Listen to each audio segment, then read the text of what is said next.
SOLI Chamber Ensemble trio version.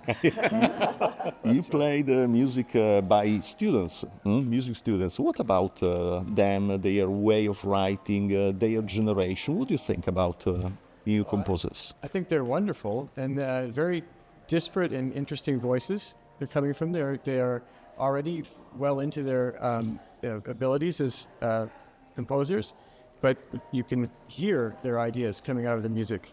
So it's a wonderful thing for us to be the first interpreters of their pieces.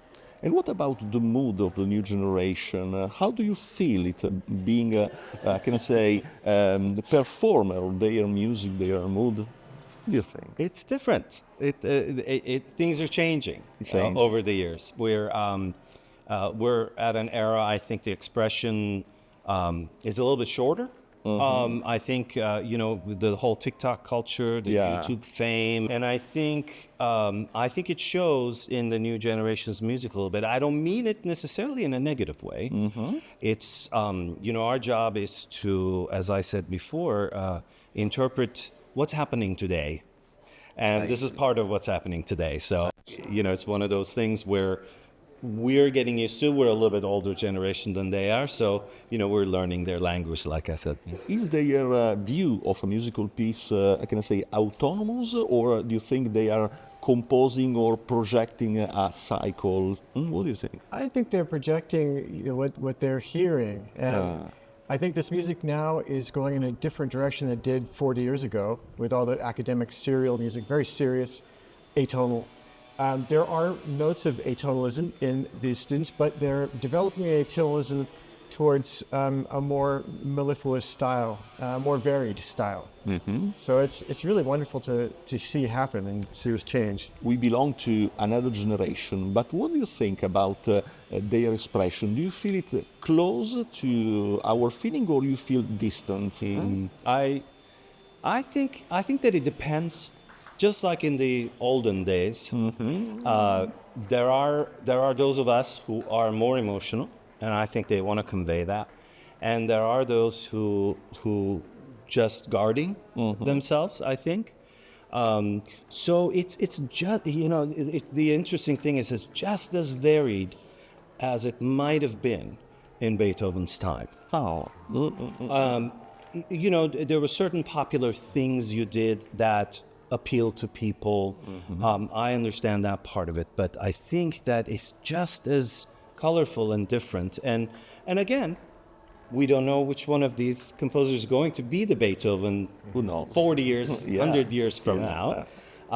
What we like to do is to give them a chance to speak their language and to be heard, and that then time is going to decide, or their own development is going to decide what happens. Yeah, and also pop music had a huge development, like, for example, hip-hop, rap. Do you think these phenomena are included in their style, or...? Oh, definitely. We've played many pieces that have rap in it, that have pop tunes.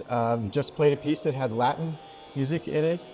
It's infused in everything, jazz especially. So it's neat to see that those influences coming in, and I think it might live on. We'll see. These are contemporary things. In 50, 60 years, maybe not so contemporary anymore. So a performer of new music has to be, I can say, updated. Yes. So very much so. Yeah, we basically keep ourselves young by keeping up with the newest technologies that are available to us to create music. We have to keep up with trends, certainly keep up with composers who are developing right now. 10 years from now, we have to reach out to those people to commission new works. And so we always have to keep young. And how is your approach to, I don't mean technology like, for example, electronics, but for example, AE or...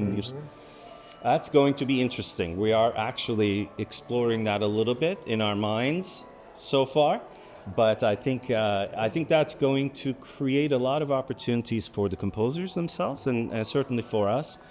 We, of course, certainly hope that AI would be more of an enhancement to what we have, and that it's not a replacement, complete replacement of what we have, I think that would be a shame. But, you know, you can't stop progress. So it seems you are optimistic. Yes. Yes. Very good. That's we like to benefit from the new things. I think it's a tool, Yeah. right? Clarissa Saad is a young composer, wonderful composer. We're working with, and she is starting to do pieces that include AI in them. But of course, she's still singing, and we are still playing. You know, it's not just the machines. Yeah, of course. But I think it's an enhancement. If we look at it that way, I think it's a positive thing. Of course.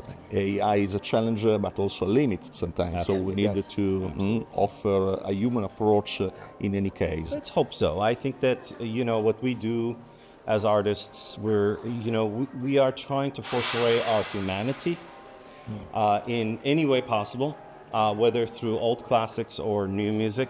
I certainly hope that humanity doesn't lose in touch with itself and lose itself to something else. I'm all for progress, for sure, but I hope that we can incorporate it smartly. Yeah. That would be my wish. Yeah. It seems also acoustic instruments have a future in this sense. So. Let's hope so. Well, you know, Stradivari, not too far from here. You know, the instruments are still going on 370 years or so. So let's hope that's more, 300 more. We hope so. Thank you very much. Thank Pleasure. you. Thank you.